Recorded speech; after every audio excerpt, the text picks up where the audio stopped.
పార్వతీపురం మన్యం జిల్లాలో ఏనుగుల గుంపు హల్చల్ చేసింది. ఇటీవల ఆంధ్ర ఒడిశా సరిహద్దు ప్రాంతంలో సంచరించిన ఏనుగులు ఇవాళ తెల్లవారుజామున మక్కువ మండలంలోని పామాయిల్ తోటలు సంచరించాయి. పెద్దవలస, కాముడి వలసలోని పామాయిల్ తోటలు ధ్వంసం చేస్తూ సాలూరు మండలంలోకి ప్రవేశించాయి.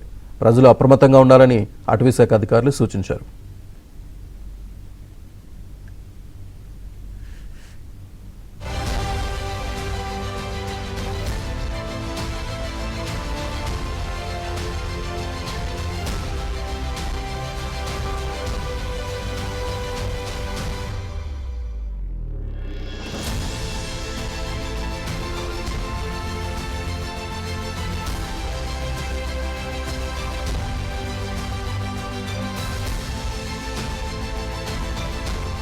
పార్వతీపురం మన్యం జిల్లాలో ఏనుగుల గుంపు హల్చల్ చేసింది. ఇటీవల ఆంధ్ర ఒడిశా సరిహద్దు ప్రాంతంలో సంచరించిన ఏనుగులు ఇవాళ తెల్లవారుజామున మక్కువ మండలంలోని పామాయిల్ తోటలు సంచరించాయి. పెద్దవలస, కాముడి వలసలోని పామాయిల్ తోటలు ధ్వంసం చేస్తూ సాలూరు మండలంలోకి ప్రవేశించాయి.